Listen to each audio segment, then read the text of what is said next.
This is Heal Your Mind, Heal Your Body with Dr. Schuyler. Discover how your thoughts manifest disease and what you can do about it. Here's your host, Dr. Schuyler.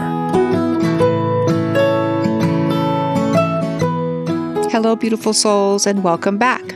Today's episode is about what attachment style are you? What attachment style are you with your partner? How you were raised? And what attachment style are you with your siblings? Were you beat up every day by a sibling, or did you bake Christmas cookies with them? All this impacts anxiety, stress, and disease, and who you choose as a partner. What kind of partner will your child choose? And what kind of partner or parent are you? So who we are attached to and how we are attached to them plays a significant role in disease versus wellness. In a 2019 study, Attachment and Psychoneuroimmunology, and remember, psychoneuroimmunology is the mind-body connection, what it's made of, and its emotions.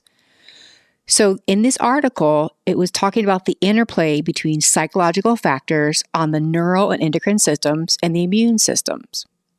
So how your attachment style, whether it be avoidant or insecure, has been linked to measures in the limbic system, the immune system, and markers, inflammation, as well as cellular immunity. So if you recall in the last episode, I'm going to springboard off that and explain further how chronic invalidation via attachment style leads to disease and unhealthy behaviors. Unhealthy attachment styles exhibit through chronic invalidating behaviors. Another word people often use is gaslighting, and it's especially prevalent in avoidant attachment styles. So to springboard a little bit off last episode, chronic long-term invalidation, which is also known as an avoidant attachment partner, is when one's thoughts, feelings, emotions, silent treatment, gaslighting, like online Facebook activities, doom scrolling, phone, when you're given the hint or the vibration or the sense that everything is more important to you, even if you're sick or you're not doing well, you're hospitalized, it's almost as if your well-being is not prioritized. You get the vibe that you're told you're not worth someone's time or energy. And when you're experiencing something like that, it feels like it takes you to the depths of a new low. Like you're not loved, you're not important, and you're just not worth it for someone to love and care about you enough. It's as if you speak a need or an emotion, it creates bad juju. That if you burden someone with how you feel, that you were attacked for it, speaking your needs, or given the silent treatment. We talked about last episode how all this creates actual brain damage. It impacts a part of the brain called the ACC, and as far as the hippocampal volume. So what we do know is if avoidance and a chronic invalidation of living through an avoidant who is unable to show accountability, remorse, responsibility, or any major markers of holding themselves accountable for the way they act, feel, or behave. Avoidants lack accountability, remorse, or responsibility. And a major marker in avoidant attachment style is dismissing the other person's human experience. If you could just imagine a lifetime on this, what this does to your nervous system. So you're suffering from emotional pain, never feeling like you're good enough, no matter how much you love or how much you give yourself to someone, it's still not enough. You're still dismissed. It's being trapped or staying in this dynamic that leads to a sense of self-abandonment. You abandon your own beliefs, your own needs. You just do anything to keep the peace, keep things copacetic. And you get attached even further, and you become more detached from your authentic self. And the further you get from your authentic self, the further you get from your truth. You're just trying to seek some connection, seek some validation. The distance between your authenticity, your truth, is how great that distance is between truth, authenticity, is how great the lack of safety you feel. And this disrupts the nervous system. In the study that I conducted, we found that increasing the sense of safety decreased GI symptoms. The most significant case I can think of was a father who has an avoidant attachment style. He was addicted to work, online behaviors, just really dismissive of his wife's needs, his children's needs, chronic online Facebook doom scrolling. His wife had IBS and his daughter has an autoimmune disease which affected her eye. So oftentimes the family would come to him with complaints or needs and he would blame them, lacked accountability. It's extreme form of emotional neglect to dismiss other people's needs. So over time, they kept coming to him and he kept saying, well, you're entitled, you're not grateful, you're not appreciative. And they're just trying to express, hey, we'd like to see more of you. We'd like to spend some more time with you. You're not home very often. And whenever they would bring their emotional needs to his attention, he would attack them, dismiss them, or even laugh at their needs. If they expressed a need, it was considered bad juju. They would ask for time with him, time away from work, just better communication. It was met with anger, contempt, rage, and they were dismissed as if they were asking for too much. It's almost as if inadvertently he was giving them breadcrumbs of affection and then was training them how to treat him. So if they asked for something, he met with them with anger or contempt or told them they were entitled or ungrateful. So they learned over time to stop asking for their needs. And again, this wasn't something intentional. It's more of this deep-seated self-sabotaging that oftentimes people with avoidant attachment style exhibit.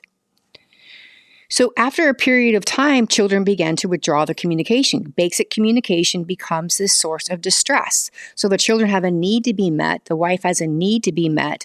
Rather than expressing it to the father, they're too scared to talk to him. So they begin to feel like an emotional burden. And two things happen. Either someone becomes hyper independent, stops talking, or they begin to internalize.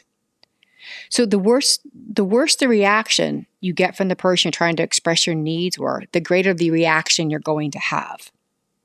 So one of the things that's common that I see a lot of people is they'll go to express to someone how they feel and the person will start laughing. And I think this is a really, really unsettling way to meet when someone's asking you for a need to be met. You can't quite put your finger on it, but you feel dismissed. You're kind of embarrassed for bringing something up. Like you feel like you're being laughed at. And you're like, no, wait, I'm serious. Like I'm trying to tell you something. And they're still laughing.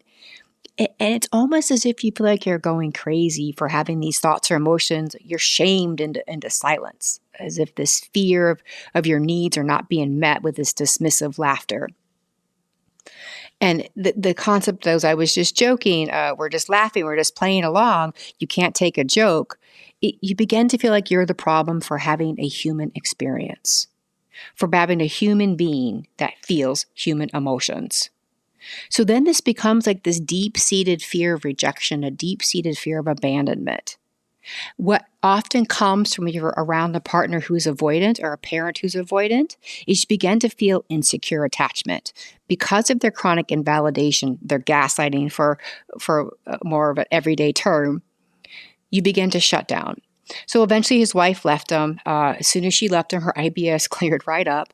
Unfortunately, the children are estranged from him. And, this is more of an extreme case, but I think at some point in time in our lives, if you have a certain age, everyone has experienced someone who's avoidant.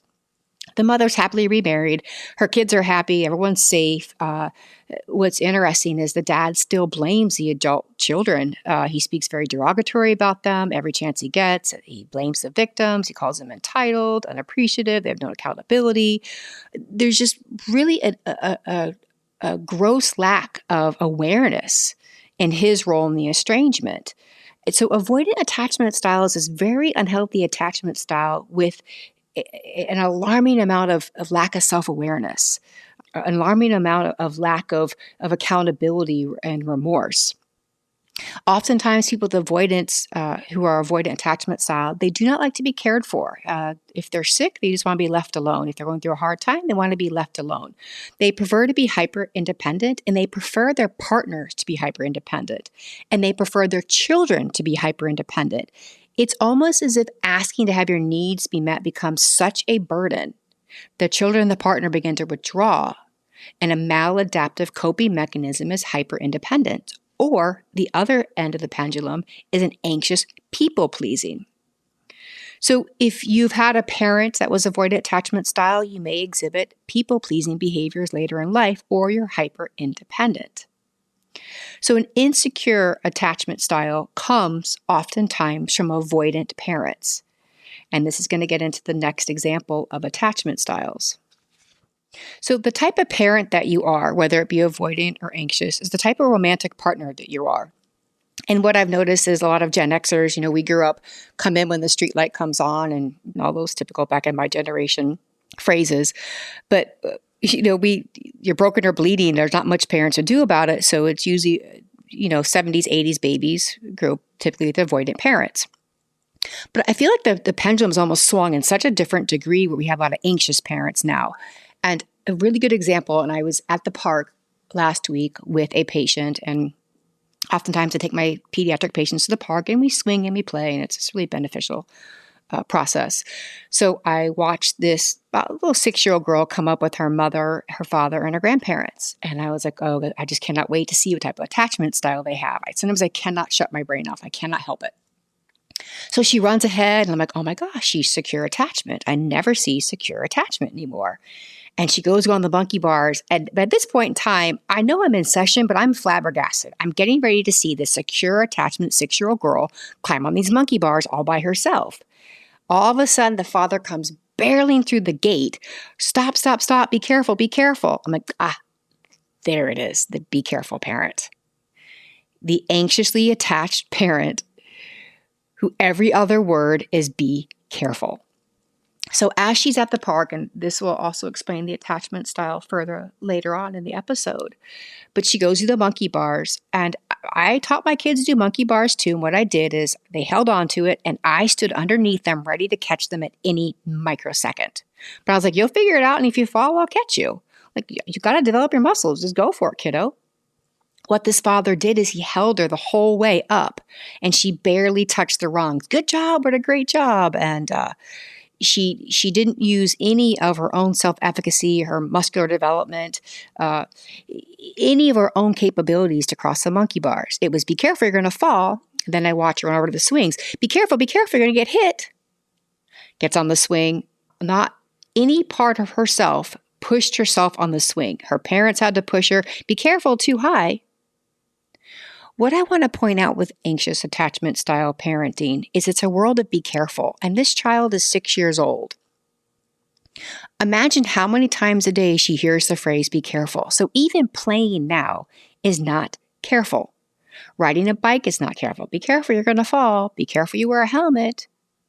Be careful playing. Be careful when you go to school. Everything becomes be careful. So these children, these first 7 years of your life, and I'll talk about in the next episode how when they walk around in a state of hypnosis, is programmed the world is not safe.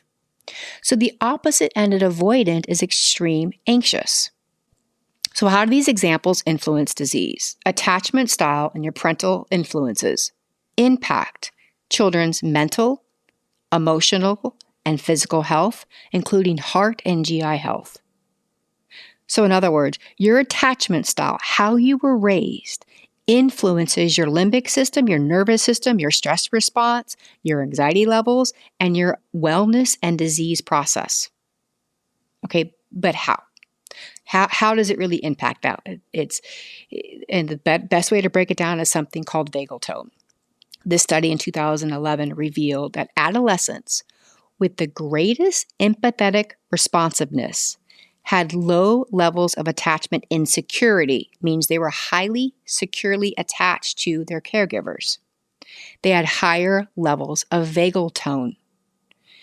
Vagal tone is the physiological index of emotional regulation.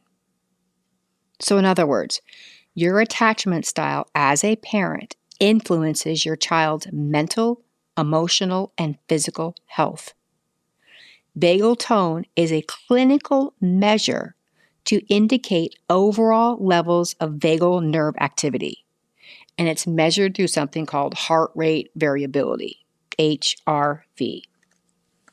So low vagal tone is indicative of activation of the sympathetic nervous system. We talked about this in the previous episodes. The part of the nervous system that's responsible for stress, anxiety, threat detection, and fight or flight response. High vagal tone is linked to secure attachments and activation of the parasympathetic nervous system, the rest and digest, the calm nervous system. Everything feels good.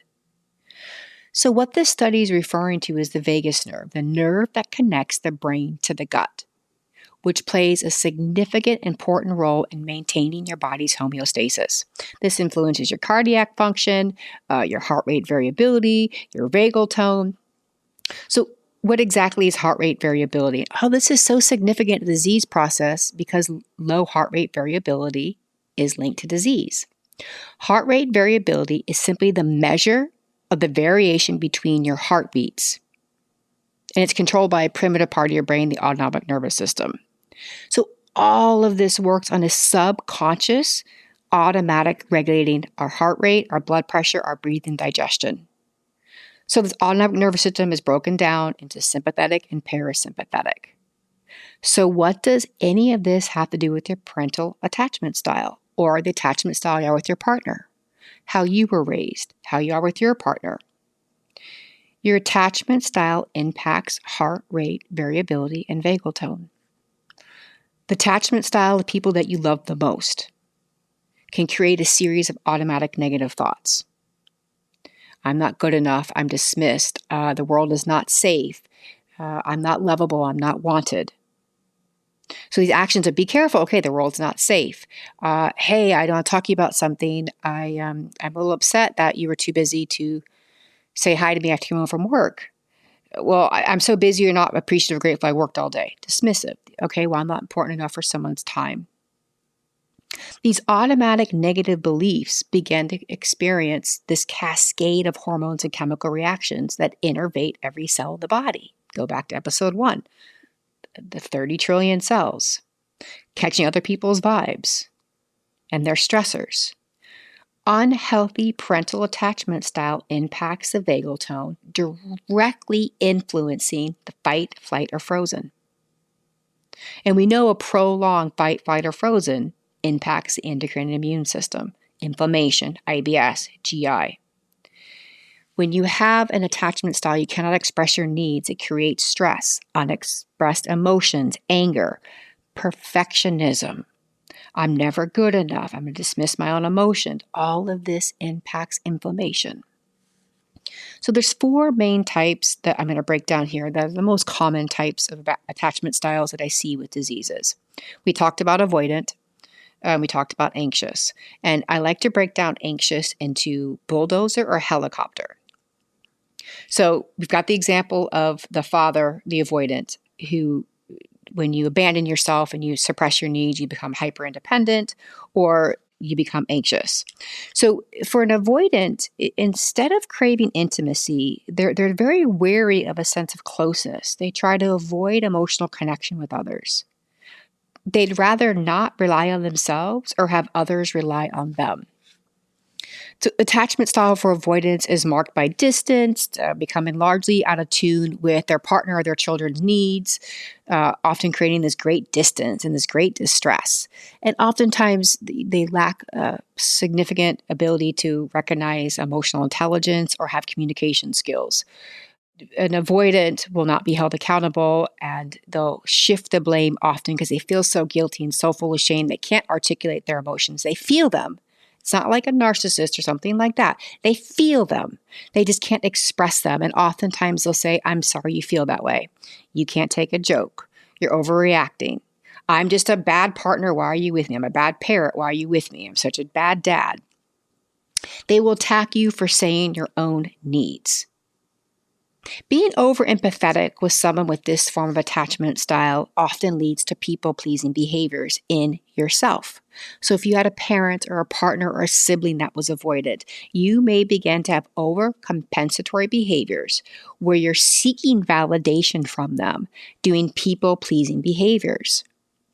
People-pleasing behaviors is a form of self-abandonment. It's a maladaptive coping mechanism to feel validated. You're seeking validation to make up for invalidation. I'm going to say that part again. You're seeking validation to make up for invalidation. In hopes you'll feel loved, you can express emotion. But oftentimes that results in the self-abandonment of shame, self-loathing, perfectionism. And you begin to suppress how you feel. This is all causes stress and disease response. The bulldozer parent. This is a really common one now. And a good example, again, is at the park. That was an anxious attachment style parenting, but also was a bulldozing parenting style because a bulldozing parent will remove all obstacles from the child's path. So this child at the park went to go down the slide, and the parents first cleared all the leaves. I don't know why the kid couldn't slide into leaves. She had play clothes on, but they had to clear all the leaves out of the way. So a bulldozing parent removes all obstacles so the child does not experience any pain, any discomfort, and God forbid, any failure in today's competitive age. This is a very well-intentioned parenting style, very well-intentioned partner style. You don't want anyone that you love to suffer. This comes from a great place of love.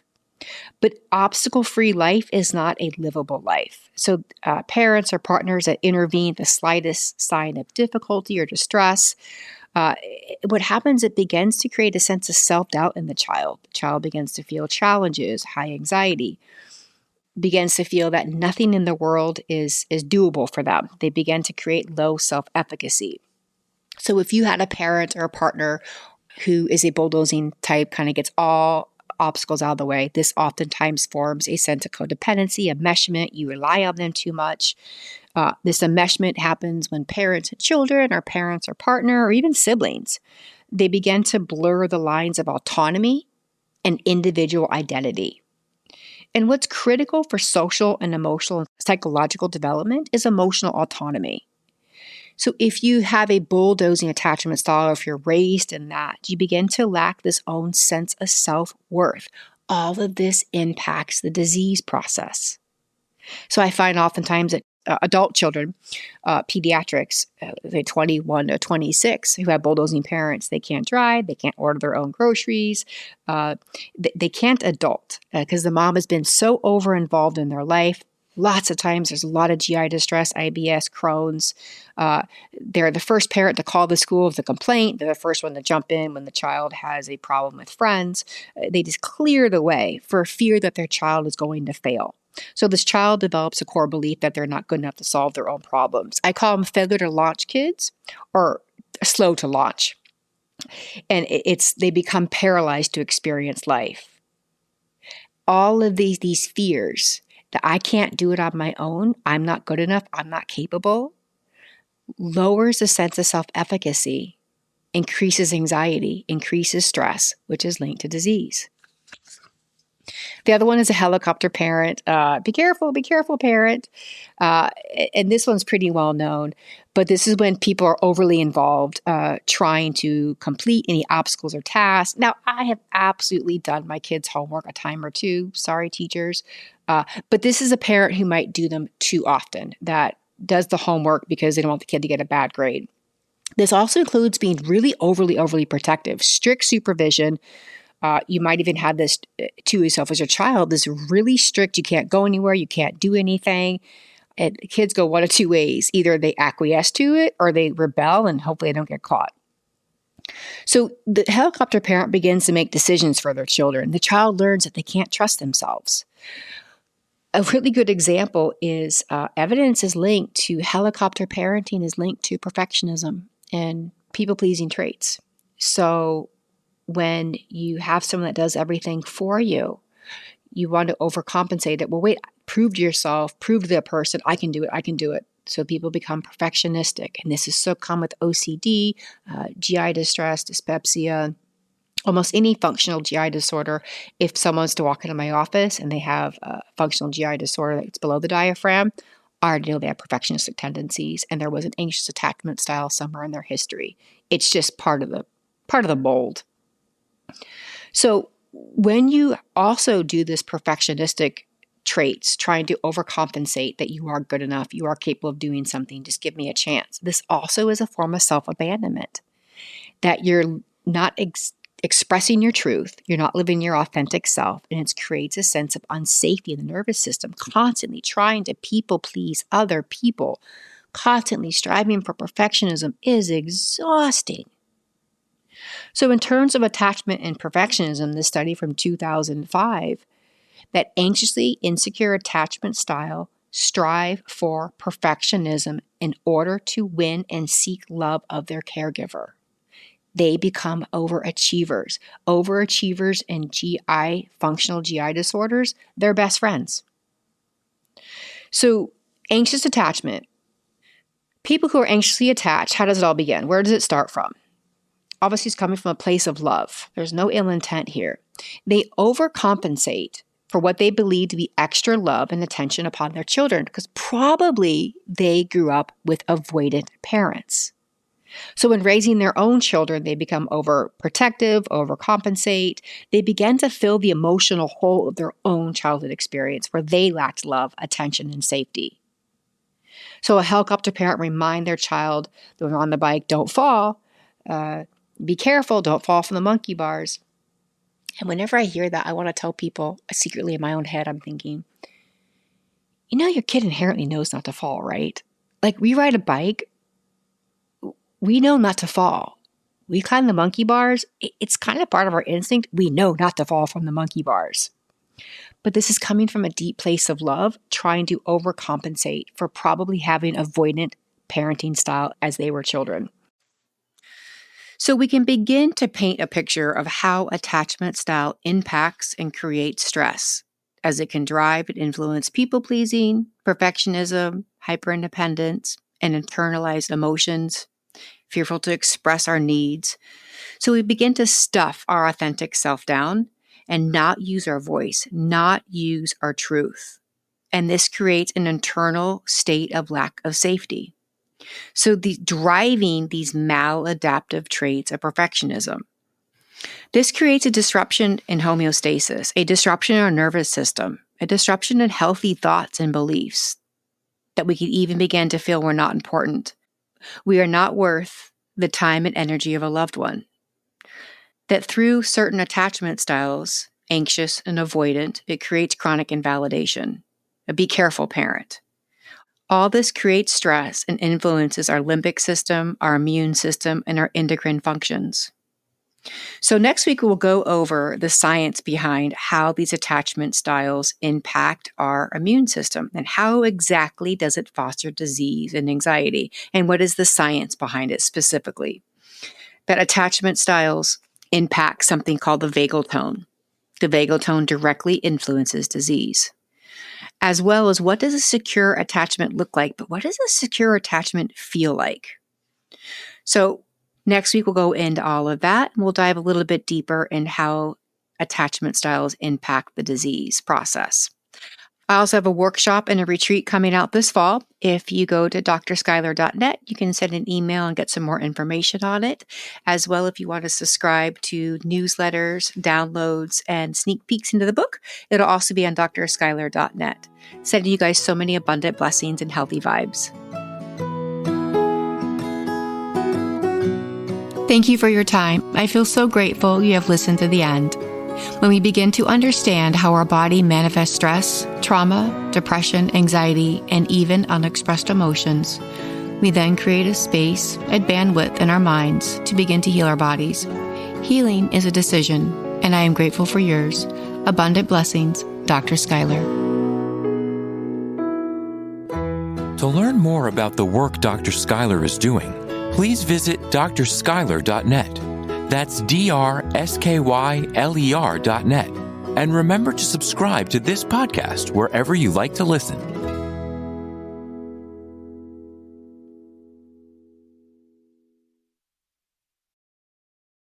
Produced by Audavita Studios.